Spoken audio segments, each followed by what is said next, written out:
saan ninyo po pwedeng hawakan ng baril, magkasa. Di ba? O, yan lang. Huwag yan, huwag dito, huwag ganyan. Maiipit kayo, laging dito lang. So, ito black. So, asan ang serration? Nandito lang lagi. So, dito lang. Yan may design. Oo. Ang pag-charge, ang pagkasa ng baril, pag-track ng slide, limang klase. Pwede ganyan, pwede ganyan, pwede dito, pwede dito, pwede dito. 5. Nakaintindihan? So since this is, ito lang ang merong serration, mga beginners, dito lang. Dito lang kayo makakasa. Ganyan, o ganyan. So pag bunot, mas maganda gato na. Para ando na kagad yung baril. Ilagay nyo sa ilalim. Kamay ninyo. Diba? Bunot. Diba? Ngayon, yung mga medyo mabibilis na, pwede pa bunot, ganun agad. Diba? Pwede dito, pwede dito. Basta ano ninyo, pinapractice lang yan. Okay?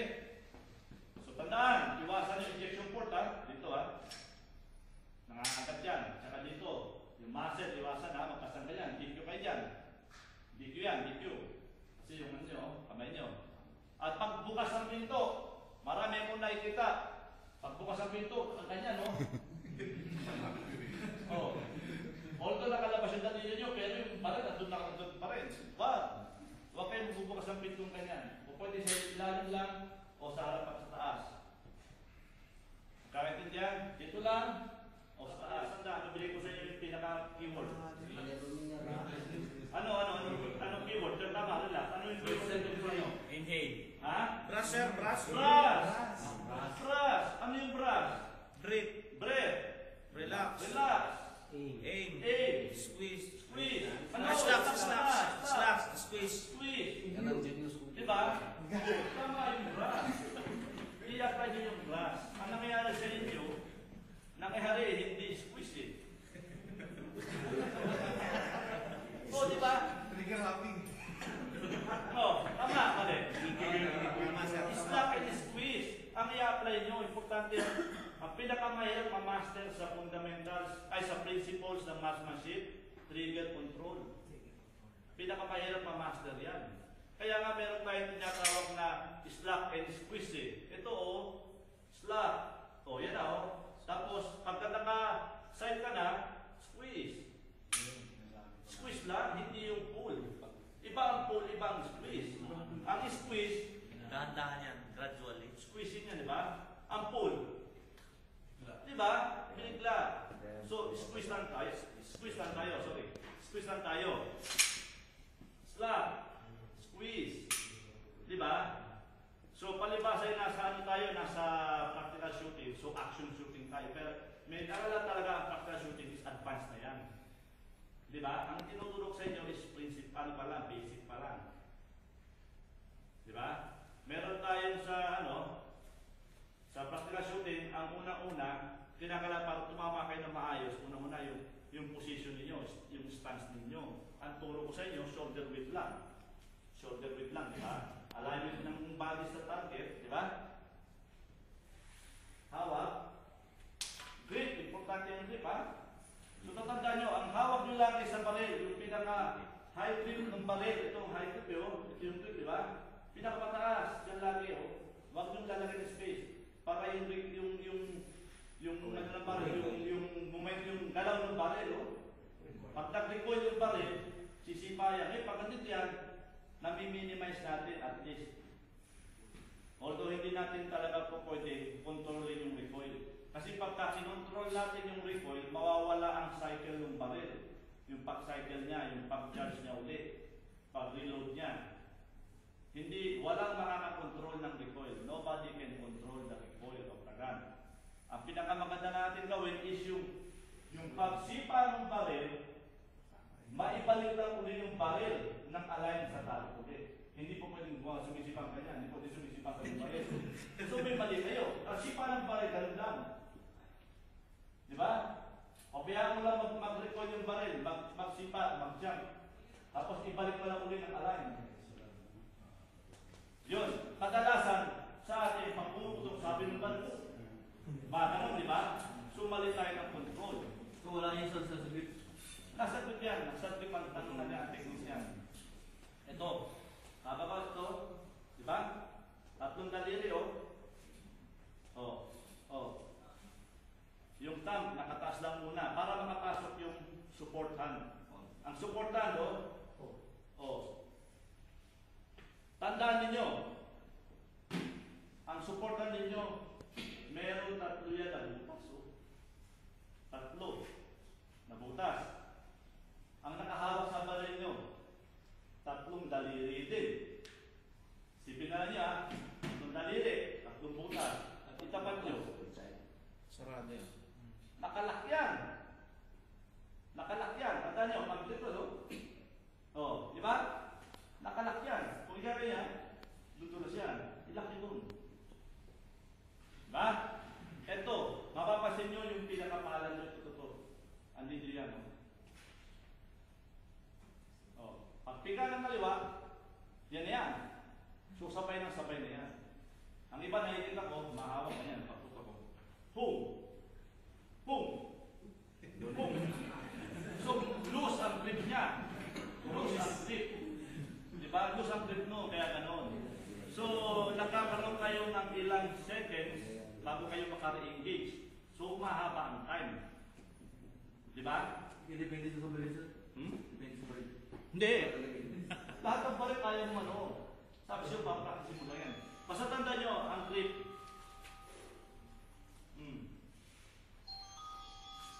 Tanda nyo itong nakapisil. Sir, what about kung pwede ka mag-control dito sa unahan yan, dyan yan, sir? Yan, ano ko? Pwede yan. Pwede yan. Kaya may serration din yan eh. Okay. Yung malalaki, mahaba ang kamay. Oh.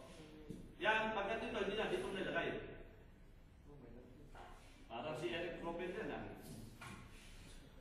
Oh, yan ang grip ni Eric Propel. Yung magaling na ano, na shooter ng ano. Oh, pwede yan. Kaya may serration yan, no? Yan. Ngayon, kung maliit lang ang kamay nyo, dito na lang. Tandaan ninyo, isa pa. I-lock nyo lang ito.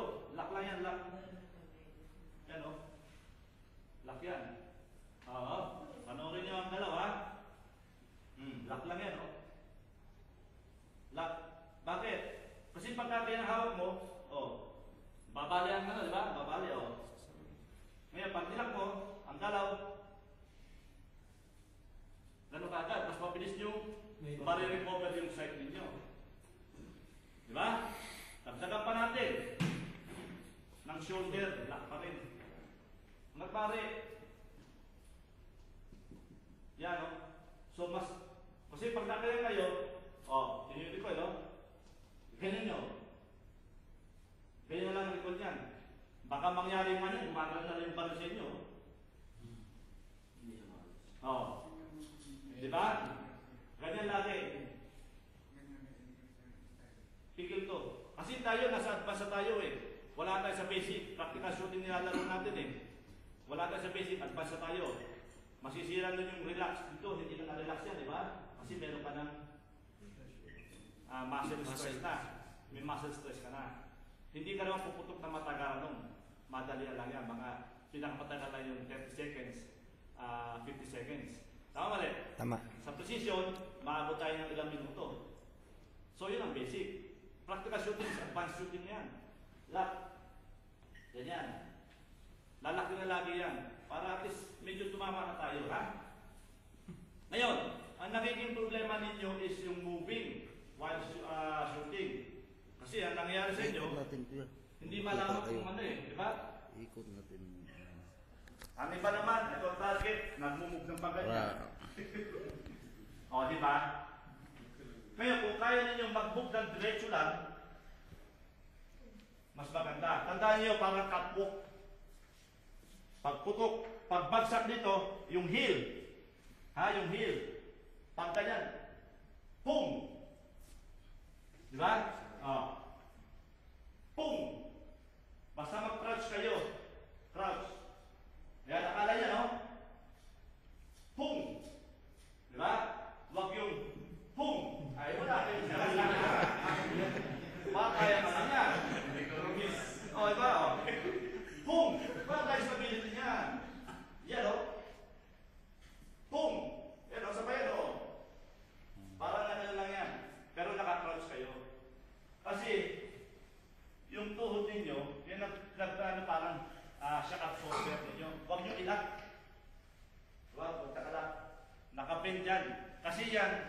Ito ang nagsisilbing shock absorber natin.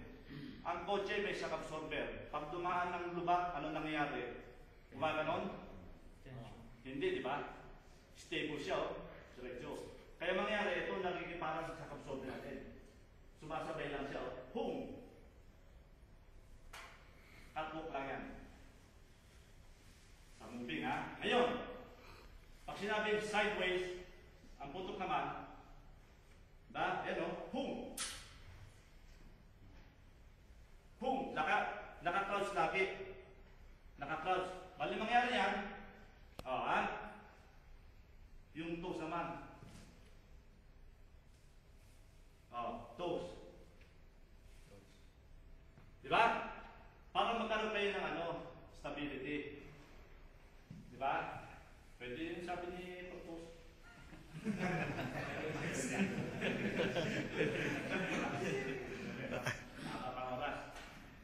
So yun ang naging problema natin. Stance. Kaya sila itong mo tama. Pangalawa yung tigil. Tandaan nyo, practicein nyo lagi. Slack space, slack space. Ngayon, kung sumasali naman tayo ng mga practical shooting na competition, huwag nyo muna i-expect na mananalo agad tayo. Gawin na natin kung ano yung kaya natin. Yun lang. Yes. Na ha? Pangalawa. Too much expectation can kill you. Ako lang kailangan ito. Usually, point shooting yan eh. Hindi nyo na kailangan ng sight. Mag-rely na lang kayo sa parang instinct ninyo na pag pininin yung ganun, ando na yung baril ninyo. Totoo lang, ang baril pa hinawakan ninyo. Extended na ng kamay ninyo yan. Extended na ng kamay ninyo ang baril. So kahit saan kayo tumingin, dun tatakbo yan. Parang ito lang yan. Pag tumingin ako dun sa yung plug na yan, pag tingnan ko yung plug na yan, pag gano'n ko yung dalili ko, automatic at dun yan. So extension na ng body ko pa rin. Pag tingin ko, ano bakit yan? Magkaroon man depression, konti-konti lang yan. Konti-konti lang yan. Kahit hindi na ako gumamit ng sight. Usually ginagamit dyan mga pinakamahaba na, pinakamalayo na 7 meters. Pero spogi. Ngayon, kung gagamit ka ng point shooting mga parting na 15 meters, medyo Lahat yan, ano yung yan, bibidyo, tayo kinuha ko process, para. natatama sa ano. Pero although tatamaan din natin, hindi nga lang ganun ka Sa Viber to. epektibo. Viber. Tatama tayo pero Sojourn. epektibo. Kung point shooting tayo sa ganyan. Okay? So kaya nga sinabi ko sa inyo, lahat nakaganyan. Kasi ang baril ninyo nakalay lagi sa mata niya, kaya pinalala ko sa inyo. Kaya pag tumingin ko kayo, ganun agad yan. Doon pupunta agad yung baril ninyo. Hindi yung pum. Sabay yung mata. Hindi. Pum. Pum. Pum. Nauna lagi ang mata. Minsan siya, makapansin mo, baka nauuna yung baril kaysa doon sa mata eh. Mali. Sa transition ng target multiple target. Gumawa ka rin ng sarili mo. Paputok mo. Pum. Pum. Pum. Pum. Mata lagi nauna. Kasi dadalhin ng mata mo yung baril mo. Yung kamay mo. Automatic yan. Mas mabilis ang transition natin yan. Ngayon, sa follow-up shot natin, isa pa, ito pa, naging problema natin. Pagputok natin, tumama una, pangalawa, nawawala na. Pangalawa, nawawala na. Kaya talaga sa principles, meron tayong tinatawag na calling of your shots. Prediction. Pag point mo ng baril mo, kita mo yung side, di ba? Pag pumutok ka, kita mo yung side mo na wala sa target, sabihin mo, miss ka na yun. I-anticipate pagkat miss. Ganun ka, kita mo nakala yung side mo. Pag kalabit mo na wala sa alignment ng target, miss yun. Pwede mong ulitin agad yun. Yan yung target calling of your shots. So tanda mo, nakala yung side, pag kalabit mo, biglang nawala, miss ka nun. Naintindihan niyo kung ibig sabihin? Tandaan niyo yan. So, dapat saan kayo nakafocus? Brass. Sa sight. Sight, nakafocus kayo. So, ang target niyo medyo silhouette lang yan, blurred. Pag point mo ngayon, nakita mo yung sight. Bago pumutok ang baril o bago kayo bago malabas yung pala, nawala na yung sight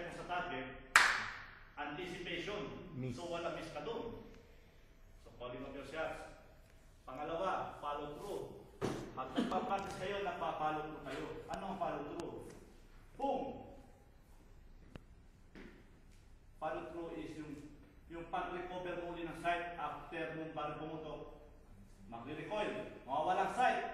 So, i-recover mo yan, follow through. Ilayin mo ulit sa target mo. Doon kung saan ka maasintas. Naintindihan? Kung ano yung pagkisunod yun, gulo na ang programa nyo. Game plan lang. O, game plan. Pangalawa, ang pinaka-importante yung unang deliver ng bala. Ha? Pung! Pagputok niya, pung! At nakita yung tama. Sabihin yung magaling ang mapa ninyo na gagawa nyo yung tama. Nakakaroon na kayo ng ng calling of yung calling ng shots. Pung! Pung! Sabihin, pag nakita nyo sa tuwama, hindi kayo nag-umrat. Importante yan. Huwag kayong puputok ng pung! Pung! Pung! What? At maaaring lagi nakanong mata. Kadila, kita nyo kung saan tumatama balan nyo. Tapos pangalawa, yung yung prediction, calling of your shots, yung sights, ang basyan nyo. At napupunto kayo, nawala na kagad doon sa sights, mission. Ulitin nyo ulit. Alay nyo ulit, tutukan nyo ulit. Although hindi baba, ito yung hindi effective, dito pumutok, gumalaw agad, yung babagsak yun, yung bala nyo. Ay sa dalawa. Nakaintindihan? Sa pistol pa lang tayo, ha? Pistol pa lang yan. Ngayon, sa rifle ka, magaling nyo, para kung may maraming bagay ito dito. Bakit? Si pagputok ninyo, kasama itong pumipisil. Katarasin yan. So, umaga yung baril, Ngayon, kung kaya ninyong ihawak itong dalawa lang,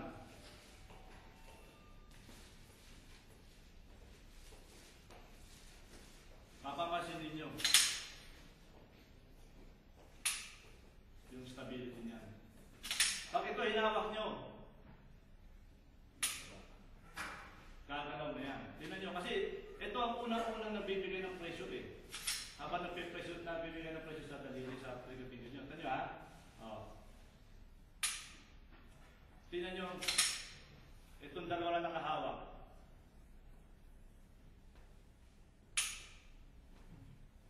Narinig nyo? Iba ang niya, mas stable siya. Although, ihawak nyo na siya, pero nyo, maramdaman nyo, ito lang nakapisil, ito lang may pressure. Yan lang. Tapos ito, hindi dito yan, Yan, Hindi pwede nakagayan yan, Hindi pwede nakagayan, Yan. Diretso yan. Kahit saan yung daan yan. Sir, sa weekend niya, sa sigalan? Strong. Isang kamay, strong ang weekend. Laging ganyan yan. Pati pagtanong. Ito. Pati paghawak ng Kasi ito nang nadala yan, Diretso. Gaya, ihawak kong ganyan. Hawak kong ganyan, Although diretso ito, iba na. Medyo nakalis ang konti. Ito. Yan. Kailangan sir, pasok na pasok dito sa palmo yung Yan Pero depende sa trip ng baril yan, Kung may malapad na baril, medyo may hirapan tayo. Hahanapin nyo pa rin yung proper route dito. Kung saan nyo napipisil yung baril, nang hindi kumakaliwa, hindi kumakanan. Kasi yun ang kadal sa error. Yung pagbaba, tsaka pagtaas, padali na yun. Pagbaba, nag-anticipate ka lang nun. Pag tumaas, nag-anticipate ka rin. Kasi dalawang klase yan, Ang anticipation, iba ganun. Ang ibang anticipation, ganun. Yan, Ang isang anticipation, ganyan. Yung iba naman anticipation, ganun. Bakit nila ginaganon? Kasi iniiwasan nila yung baba. Kaya tinataas nila ngayon. Dahil yung bala nila bumaba, di ba? Kaya ginaganon nila. Anticipation pa rin yun. Di ba? So, ang pinaka-importante, huwag nyo iisipin. Focus lang kayo sa baril, sa pagkalapit nyo, mata, lagi naka-open. Hanggat na maaari, makita yung muzzle flash, yung buga ng apoy. Pag nakita nyo yun, siyo, tumama sa target ng bala ninyo. Kaintindihan? Natural point of aim. Yan agad ang gagawin nyo. Kunin nyo agad yung natural point of aim ninyo. Para hindi tayo Huwag kayo agad mag-start. Pangalawa, yung bawat baril na gagamitin nyo, lagi nyong magka dry fire. Huwag kayong pagdating sa ano, kunin pa rin, lagay ka ng bala, kalapit na kata, tukok na. Huwag, sayang nyo ba nyo? Dry fire. Bakit ano ang dry fire? Familiarization nyo ng weapon. Pinafamiliarize nyo yung weapon. Kung paano nyo siya mahawakan ng tama, yung proper grip nyo, may apply nyo. Yung squeezing, may apply din nyo. Yung proper squeezing. Kasi bakit? Merong baril na malambot. Pagka putok pala. May baril na matigas. Mali pala. Ngayon, kung minsan may baril tayong nagagamit na matigas, sabi nga nila, ang trigger finger, ang gatilyo, minsan nilagay lang dito, di ba? Dulo. Di ba? Minsan dito. Tama yun. Kaya meron tayong dry fire. Hanapin ninyo kung saan ninyo ilalagay yung trigger sa daliri ninyo, kung dito o dito. Na bawat kalabit ninyo, hindi gagawin yung sight. Kagaya nito. Tingnan nyo ha, ilalagay ko dito ko, daliri ko sa dulo. Pag kalabit ko, ano nangyari? Obserbahan ninyo ha. Tarasan nyo ang mata nyo. May konting galaw. May konting galaw. Babaguhin ko.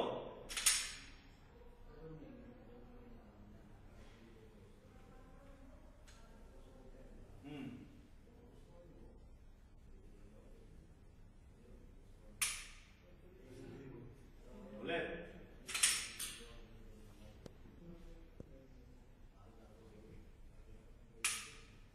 Nawala na.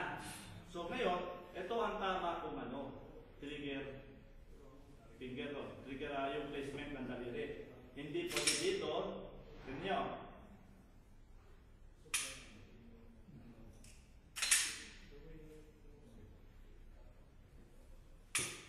Pwede palang itago yung ano doon sa... Hindi, sikreto ko yan.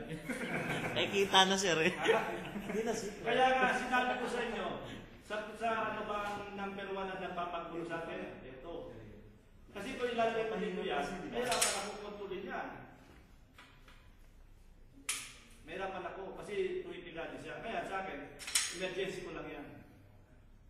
Oh, tama, sarap po. Sarap po. Oh. Matalas yung mata ng sarili. Sarap ka. Di ba? Kung inagalan ko yan, iba. Gumagalaw, di ba? Oh. Wala na sir, may tatago eh. Ha? Wala may tatago. Tatago eh. Kasi ito talaga ang problema natin. Para, at least nakita ninyo. Tala sa mata. Di ba? Okay yun. Pero, nasa inyo kasi minsan hindi tinuturo yan sa pero Kung saan komportable. nasa sa'yo kung saan komportable. Kasi binalagay yung dalili mo. Pero makiba na. Ayan, no? Kaya di ba iba? Subukan nyo, ano mas masarap palabit? Nakaganyan o nakaganyan? Sarap yung nakatago. Hindi. Kasi ito nakapanan na siya. Naka-rest na rin siya. So wala ka pa rin inaalalahan na palibagong muscle stress. Subukan mo. Sino gusto sumubok? Manalo kayo ba? Laruin nyo lang muna. Tama lang yung kung hanggang sa lakayan ninyo. Kasi unti-unti mag-i-improve tayo dyan. Kahit hindi ha. Pangalawa ha, medyo konti kayo na kapag may mga baril, pipicturan, huwag yung i-ano sa ano ha. Kasi sabi nga, never let the muscle appearan. Alam may mga anak kayo. Anong ginagawa niyo sa anak niyo pag may baril kayo sa bahay? Siya tago, mali. Mas maganda i-expose mo yung anak mo sa baril para mas maging responsable siya. Kasi once na itinatago niyo sa anak ninyo, sabihin ng anak niyo, kaya ito ba't ayaw bigay sa akin yung dati? Maging curious. Hindi kaya pag alam niya na talagang nakakamatay, alam niya pa paano dalhin ko, hawakan ng